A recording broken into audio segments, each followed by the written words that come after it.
saya akan menjelaskan eh, pengaruh worldview dalam pembentukan perilaku manusia. Ini adalah materi pertemuan pertama ekonomi syariah, di mana ada studi kasus satu dan dua, yang di mana worldview itu adalah eh, pengaruh pandangan dunia seseorang memainkan peran penting dalam membentuk perilaku ekonomi mereka. Pada studi kasus yang pertama itu ada pengaruh motivasi terhadap perilaku ekonomi, yang dimana motivasinya yang poin pertama mencari profit, perilaku ekonominya untuk menabung berdasarkan motif bunga. Yang kedua, peduli masa depan keluarga, perilaku ekonominya ialah menabung simpanan.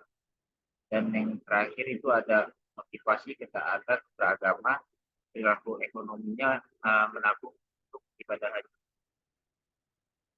Jadi di sini ada pernyataan dari contoh perilaku investasi tersebut jelas bahwa nilai yang menjadi motivasi seseorang untuk melakukan aktivitas ekonomi memiliki acuan yang berbeda. Itu ada poin yang berbeda. Di sini ada dua pertanyaan. Yang pertama, jelaskan bagaimana implikasi dari kasus ini. Yang pertama ini itu poin satu, mencari profit untuk menabung berdasarkan motif bunga. Jika seseorang memiliki pandangan dunia yang kuat terkait dengan keuntungan materi, mereka mungkin lebih cenderung untuk mengejar investasi atau tabungan yang memberikan tingkat kembalian atau return yang tinggi seperti investasi atau basis bunga itu. Pandangan dunia ini mungkin mengutamakan aspek finansial dan pertumbuhan kekayaan. Lalu ada poin kedua, yaitu peduli masa depan keluarga dan perilaku ekonominya ialah menabung hanya untuk simpanan. Orang yang memiliki pandangan dunia yang sangat peduli pada masa depan keluarganya mungkin lebih cenderung untuk menabung dalam bentuk simpanan dana darurat atau investasi jangka panjang yang dapat memberikan keamanan finansial bagi keluarga mereka. Nah, pandangan dunia ini dapat mendorong perilaku yang lebih konservatif dalam mengelola keuangan. Lalu poin yang ketiga itu ada ketaatan beragama untuk menabung ibadah haji. Ya. Seorang yang memiliki pandangan dunia yang kuat terkait dengan ketaatan beragama itu biasanya akan mengalokasikan sebagian besar sumber daya finansial mereka itu untuk memenuhi kewajiban-kewajiban yang ada dalam agama mereka, seperti menabung untuk melakukan ibadah haji. Pandangan dunia ini dapat prioritaskan nilai keagamaan dalam pengelolaan keuangan. Nah, baik. Lalu ada pertanyaan di poin 2, menurut Anda sejauh mana worldview mengaruhi pembentukan perilaku manusia? Nah, pada poin kedua ini, pengaruh worldview terhadap pembentukan perilaku manusia ini sangat signifikan. Worldview itu mencakup keyakinan, nilai-nilai, dan pandangan tentang dunia yang membentuk cara seseorang berpikir, merasa, dan bertindak. Ini dapat mempengaruhi berbagai aspek. Contohnya itu ada keputusan keuangan, yang dimana keputusan keuangan itu worldview ini dapat mempengaruhi bagaimana seseorang membuat keputusan keuangannya, seperti investasi, pengeluaran, atau menabung. Keyakinan tentang nantinya uang material atau nilai-nilai keagamaan akan berdampak pada cara seseorang mengelola keuangan mereka. Lalu ada lagi pilihan karir. Jadi worldview ini juga mempengaruhi pilihan karir seseorang. Misalkan ada seseorang memiliki pandangan dunia uh, yang sangat altruistik dan peduli pada lingkungan, mungkin lebih cenderung memilih karir sektor non profit gitu. Jadi kayak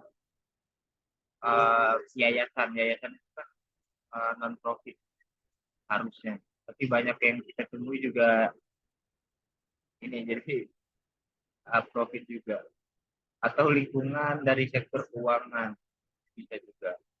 Lalu yang ketiga itu ada sikap terhadap konsumsi dan konsumerisme. Nah, itu pandangan dunia tentang kebahagiaan kebutuhan dan konsumsi yang memainkan peran. Jadi misalkan kita bisa tiru artis-artis tidak kepengen seperti mereka. Itu ada konsumerisme itu. Katakan artis luar negeri kita ini kan itu konsumsi. Jadi mungkin beberapa orang cenderung menjalani gaya hidup sederhana karena keyakinan mereka tentang kebahagiaan. Dan juga seperti yang lain mungkin lebih mementingkan konsumerisme dan pemenuhan apa kepuasan diri gitu ya. Jadi kesimpulannya di sini singkatnya itu motif itu adalah salah satu faktor utama yang membentuk perilaku manusia, termasuk perilaku ekonomi. Ini adalah hal yang kompleks bagi pribadi seseorang individu dan mengatasi cara mereka melakukan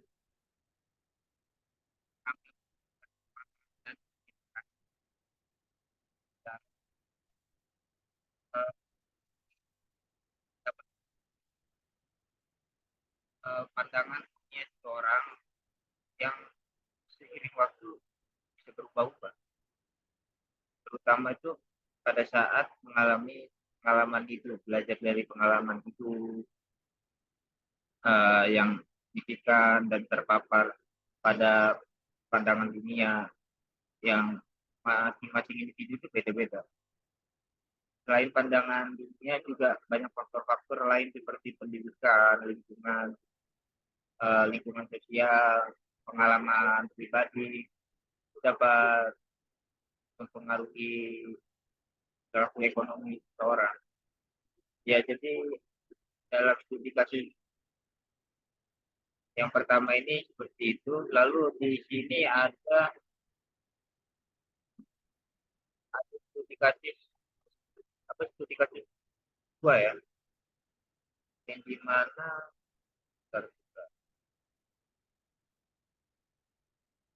nah ini ada penelitian dan pengamatan dari grafik ini ya.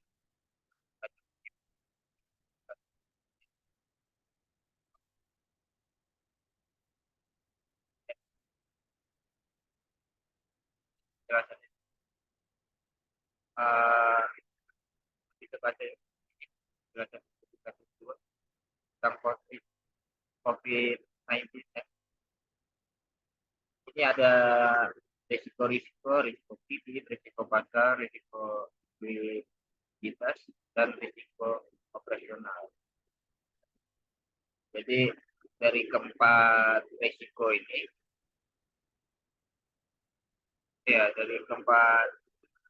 risiko ini, risiko kredit atau risiko pembiayaan dapat memberikan dampak yang paling signifikan pada berlangsungan bisnis perbankan, terutama pembiayaan berbasis bagi hasil. Nah,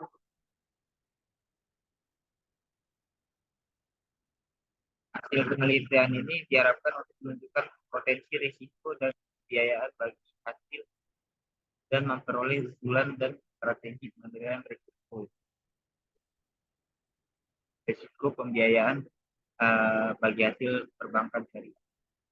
Lalu di sini ada pertanyaan dari studi kedua ini, yaitu yang poin pertama yang kita memiliki tekanan tentang terhadap masalah ekonomi. jelaskan dua pendekatan utama yang digunakan untuk mengembangkan ilmu ekonomi. Pada studi kasus 2 ini ada beberapa pendekatan, ada dua pendekatan utama dalam pengembangan ilmu ekonomi. Dan itu yang pertama itu ada pendekatan etika dan moral, di mana pendekatan ini menekankan pentingnya etika, moralitas, dan nilai-nilai Islami dalam pengambilan keputusan ekonomi. Misalkan ada prinsip-prinsip seperti keadilan, kejujuran, keseimbangan antara kebutuhan individu dan kepentingan umum. Jadi mentingin keuntungan pribadi gitu atau kepentingan perusahaan. Jadi di sini kita berpikir secara luas ya, dengan umum juga penting. Tapi kalau perusahaan yang tidak menerapkan ilmu ekonomi praktik, biasanya hanya menginginkan tujuan dan profit perusahaan. Gitu. Jadi ekonomi Islam berusaha untuk memastikan bahwa aktivitas ekonomi tidak hanya menciptakan keuntungan materi, tetapi juga memberikan manfaat sosial yang adil dan memperhatikan kesejahteraan masyarakat secara jadi itu sangat penting dalam ilmu ekonomi Islam. Pendekatan yang pertama ini, lalu ada pendekatan fungsional dan teknis.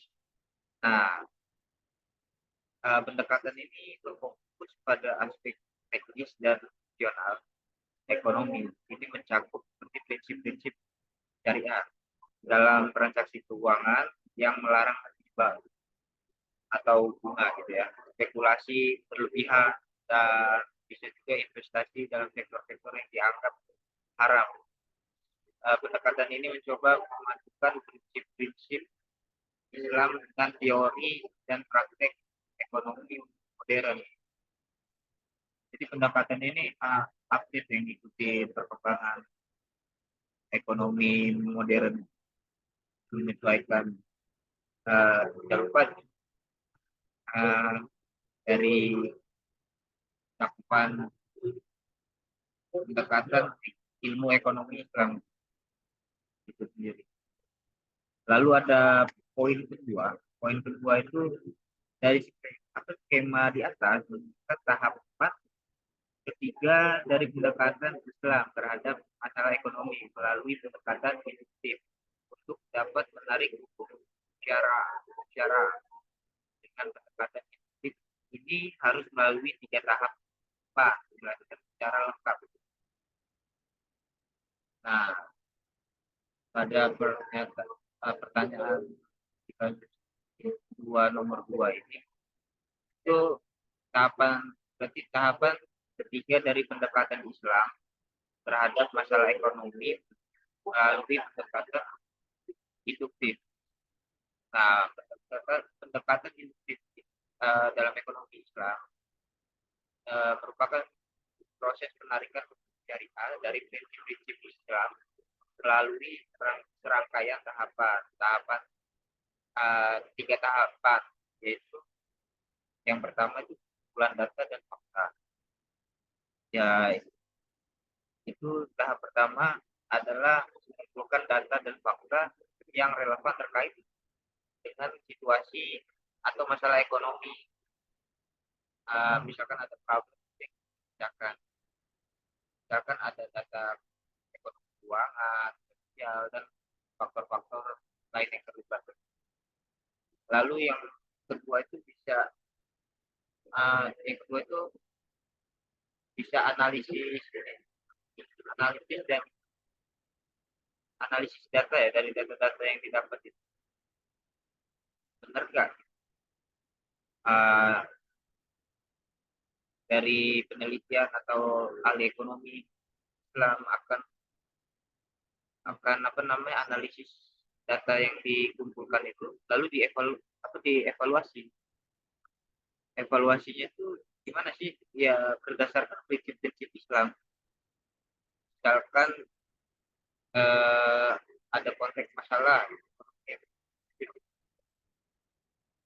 mereka itu akan mencari cara untuk memahami bagaimana prinsip-prinsip Islam tersebut dapat membantu dan menghadapi masalah itu, nggak lepas dari prinsip-prinsip Islam.